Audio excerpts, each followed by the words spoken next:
Welcome to Business Leader Breakthroughs, where we help unlock the potential in you, your teams, and your business. I'm your host, Ryan Castle, along with Dr. Mike Ashby. We share insights, experiences, and stories on achieving breakthrough success in business and life.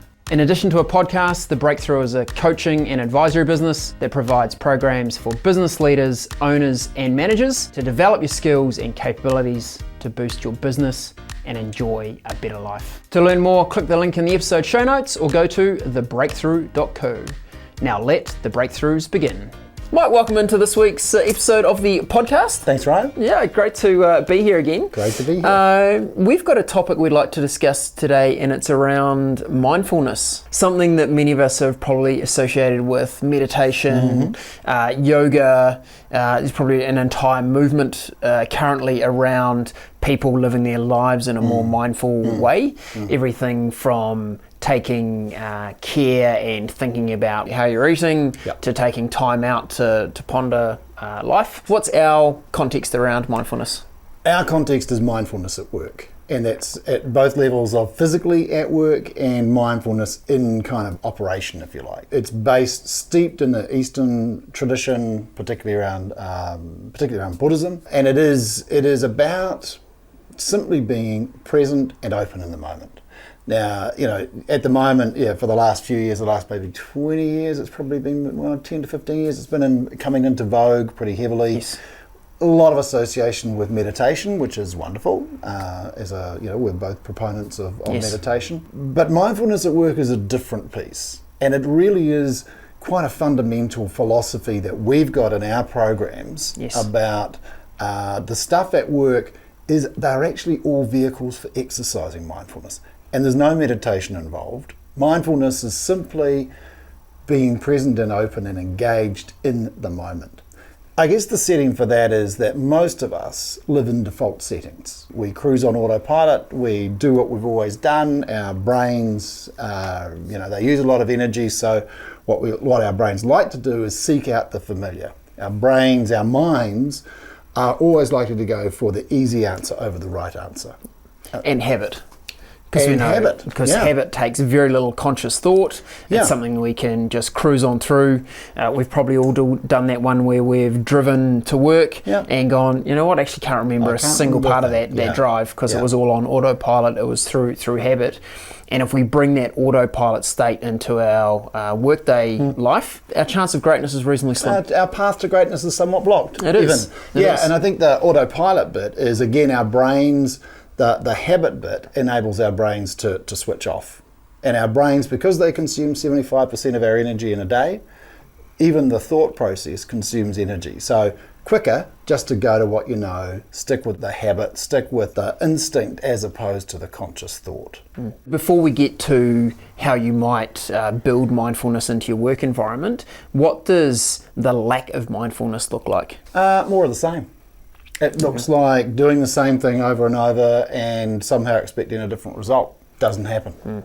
I observe a lot of people operating in the busy, and they are in this mindset, I've just got so much to do and I don't have enough time to do it, and they're really just jumping from one thing to the next, not really being very present around what is this task or this next project that I'm doing. Is it going to add value to the organisation? Is it the best next use of my time, my resource, my energy? And really just jumping from one thing to the next. We see a lot of, or I observe a lot of people doing inbox reaction. So what's the latest thing that's arrived in the top of my inbox? Has it got an urgent marker on it? Cool, I'll just jump in and start doing that. Totally. Not actually stopping to reflect and be mindful about is that the next best thing to be doing? Kind of mistaking activity for results. Yep, that's great insight. We saw recently a very good example of someone who is in the middle of a project and they've got lots of bits, but they're all just bits and they're just transactions and they're solutions to this problem and that problem and that problem, and he's trying to juggle all these pieces. In fact, what's missing is a thought about what is the bigger picture here. Yes. I've got a whole agenda of things I need to get done and move forward and shove through, etc., etc. What is the overall piece and how does this fit, and would we be better? There's a whole layer of thinking missing. You can just see that it's kind of unrelated bits as opposed to starting from, we talked in a podcast about principles. Yes. And one of the principles being, what is it that we're trying to achieve here? And then which would be the bits that would make sense? You might come up with the same answer. I bet you wouldn't. I bet you'd come up with more patience, a more thoughtful approach, a more thought through approach, which is going to be more sustainable and enduring. I mean, if you just chuck solutions at things and random activities, all you're really doing is kind of, you're like one of those lovely swans, beautiful and graceful, and underneath their feet are going like this, right?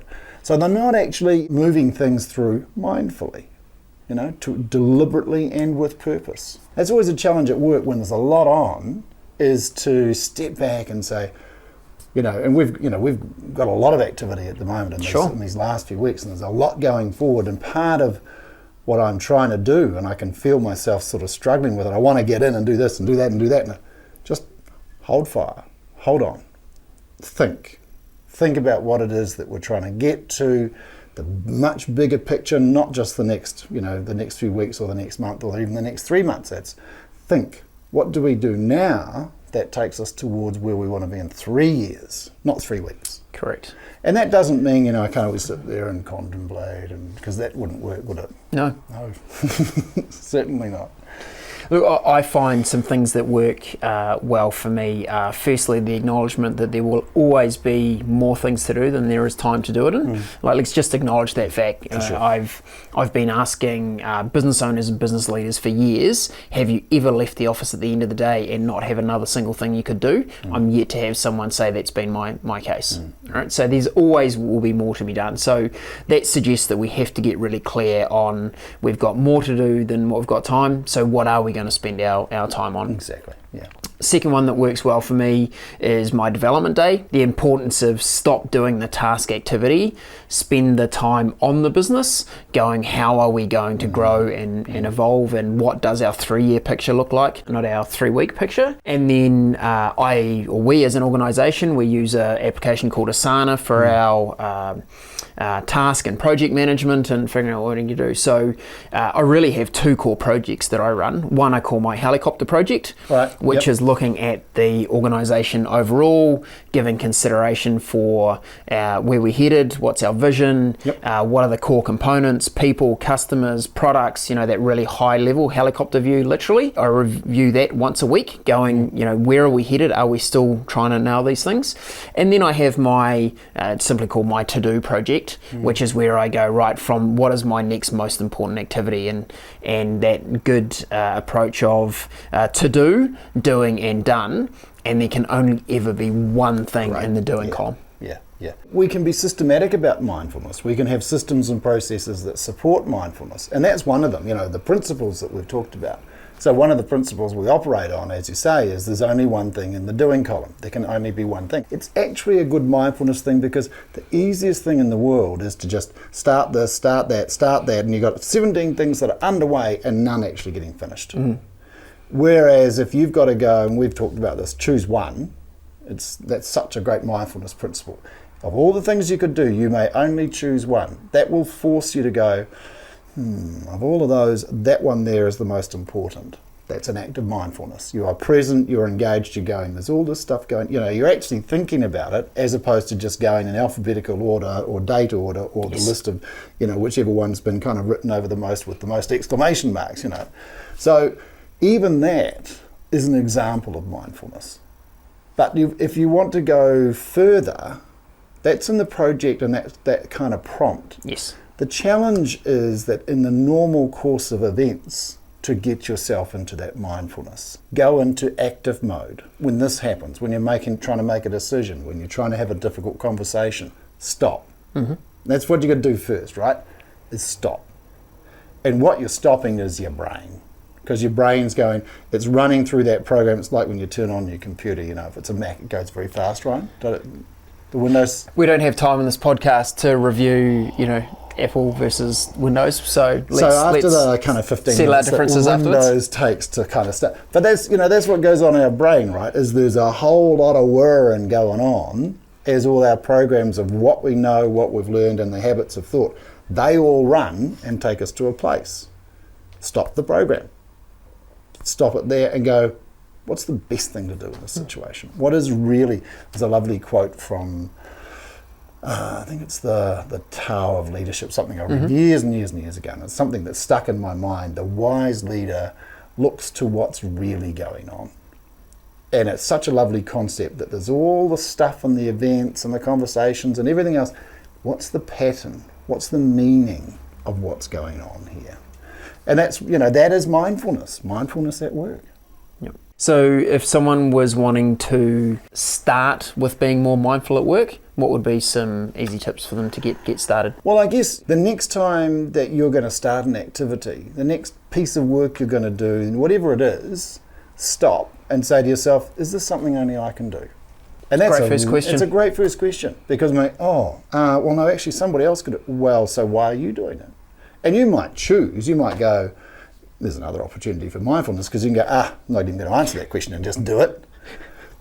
Slightly annoying, yes. Mindfulness question. Or you might say, well, because they don't, or I don't, or whatever, and then you're suddenly there and looking at the reality of the situation as opposed to the appearance of the situation.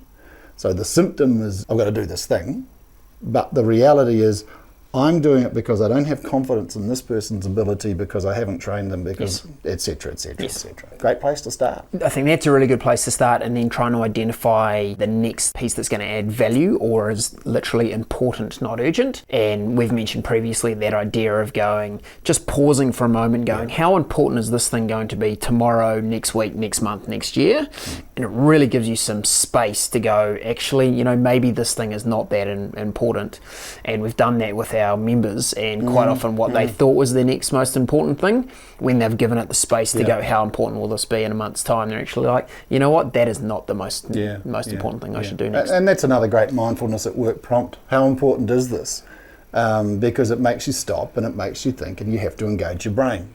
Because when you're saying how important is this, you're doing something that our brains actually really try to avoid. You're asking your brain to do the hardest thing in a way, because you're saying it's like priorities. It's going, how important is this relative to that and that and that? And then you imagine a future where you've done that, and you imagine a future where you've done that, and you say, well, that's a better future than this. And, it's actually quite a calculation. That's mindfulness, as opposed to just going, that, because it's, either easier or faster or somebody's screaming for it or whatever else, which is just default thinking. Actually mindfully choosing this over that, it is an exercise in mindfulness.